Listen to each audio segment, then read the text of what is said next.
Bonjour, je refais encore une vidéo. À la base, je devais faire une vidéo sur les ressources naturelles, mais compte tenu de ce qui se passe en ce moment, je ferai la vidéo sur les ressources naturelles, puisque je veux choisir un sujet à chaque fois que je veux débattre, et je le referai dans quelques jours.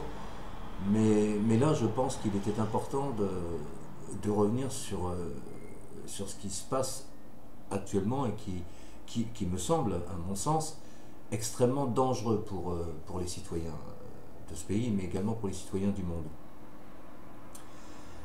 Je vous remercie aussi d'avoir répondu à mes questions lorsque je vous ai demandé pour la dernière vidéo, comme je me lance maintenant à faire des vidéos, à vous mettre des images.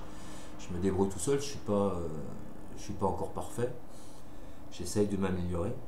Et je vous remercie de m'avoir donné quelques conseils. Cependant, je me suis rendu compte, même par moi-même, que d'écrire mes textes, c'était pas bien. D'abord parce que je ne suis pas comédien et je ne sais pas apprendre mes textes par cœur, même si le fond, je le connais. Sauf que bien évidemment, lorsque je vais m'exprimer avec vous, je vais pas lire et je vais avoir un langage beaucoup plus populaire que celui de mes écrits. Et c'est pas plus mal comme ça permet aussi de se faire comprendre. Alors donc on va essayer de faire la vidéo aussi courte que possible, et on va parler de ce qui se passe actuellement, mais de ce qui se passe et qui est à mon sens quelque chose d'extrêmement dangereux. Nos politiques en ce moment écrivent les lois. Bon, cela dit, on les paie pour ça. Mais ce qu'il y a de dangereux, c'est qu'ils n'écrivent pas des lois pour protéger la population, mais pour se protéger eux-mêmes. Et ça, c'est extrêmement dangereux. Alors pour pouvoir faire cette vidéo, il a fallu que je me plonge un petit peu dans la Constitution des droits de l'homme de 1793, et puis du 24 juin 1793, et puis de lire à peu près tous les articles qui concernaient justement la population, les droits de l'homme, les droits fondamentaux de l'homme et la Constitution. Et également, je me suis aussi attardé sur l'original de la Constitution française, établie en 1958, et sur la Constitution française, amplement modifiée jusqu'à aujourd'hui. Alors je vais quand même rappeler à ces politiques qui ne regardent peut-être pas cette vidéo, je vais quand même leur rappeler quelque chose d'important.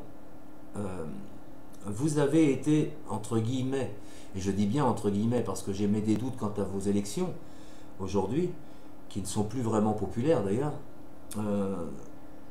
vous avez été élus pour faire respecter la loi, certes, mais surtout pour protéger la civilisation. Pas pour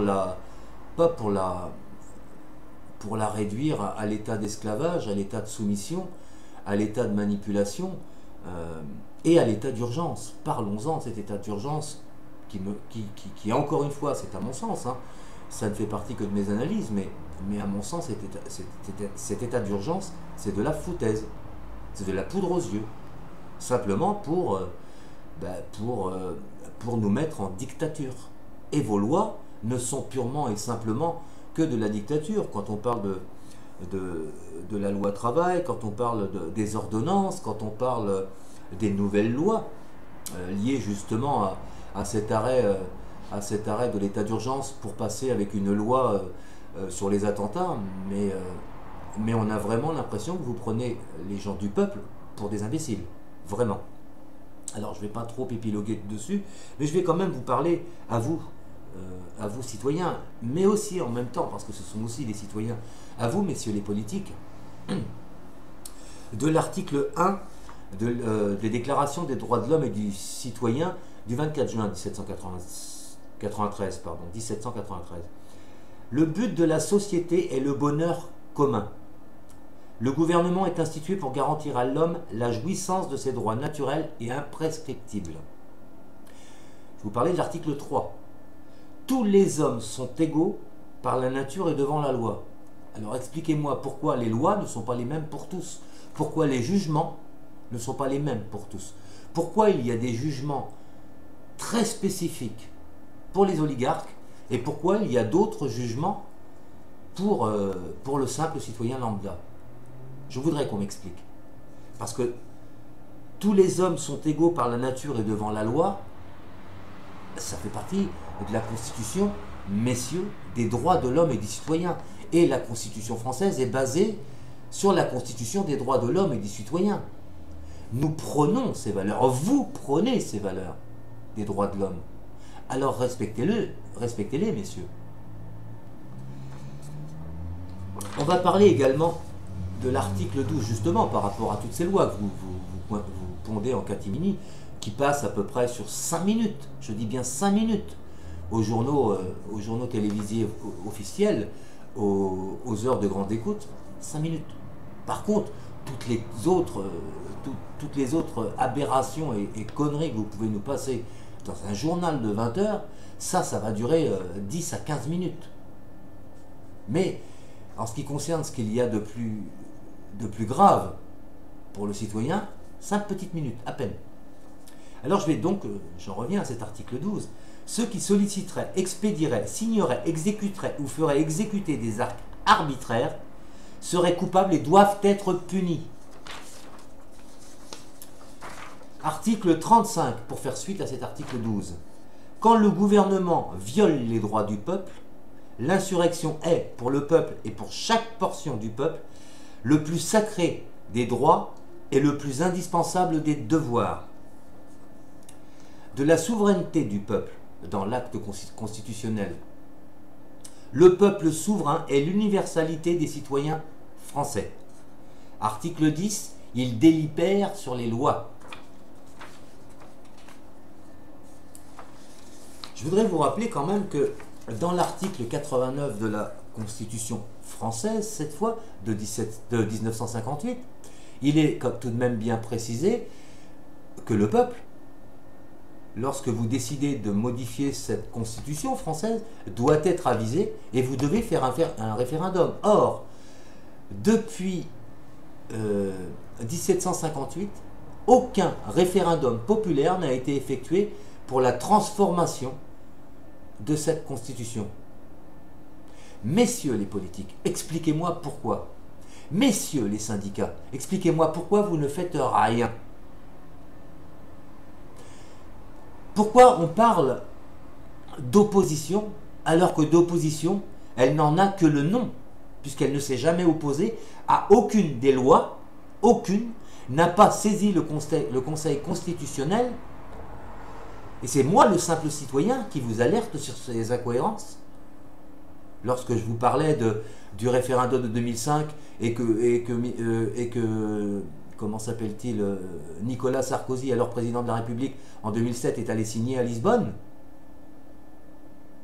Où était-elle cette opposition? Où était-elle cette opposition en 1973, lorsque Georges Pompidou a signé des accords avec les banques privées pour nous interdire à nous d'utiliser notre planche à billets et de produire notre propre monnaie par la Banque de France, en nous obligeant d'emprunter avec des taux d'intérêt? Où était l'opposition? Je vous le demande, messieurs les politiques, qui soi-disant avaient été élus par et pour le peuple. Oui, je suis très en colère et j'alerte les citoyens sur ce qui se passe en ce moment même. Des lois sont pondues quasiment tous les jours, presque tous les jours. Et tous vont à l'encontre de l'intérêt du citoyen. Tous, toutes sans exception. Et la majorité ne concerne pas, bien évidemment, les politiques en fonction. C'est quand même extraordinaire. Alors voilà, je voulais pousser ce petit coup de gueule, vous informer, mes chers amis, qui suivaient ces vidéos, et vous dire que notre devoir aujourd'hui, et il est urgent, c'est de nous insurger. S'insurger en rapport à la Constitution et aux droits de l'homme, puisque c'est notre devoir. Plus qu'un droit, c'est un devoir de nous insurger. C'est ce qu'on appelle l'insurrection. On a le droit. Alors, quand je dis s'insurger, faire de l'insurrection, je ne parle pas d'aller faire comme les syndicats officiels le font habituellement, aller faire des petites balades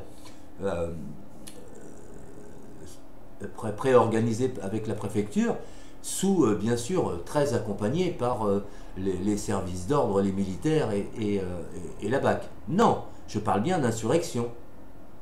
Une insurrection populaire, avec tout ce qui se passe aujourd'hui.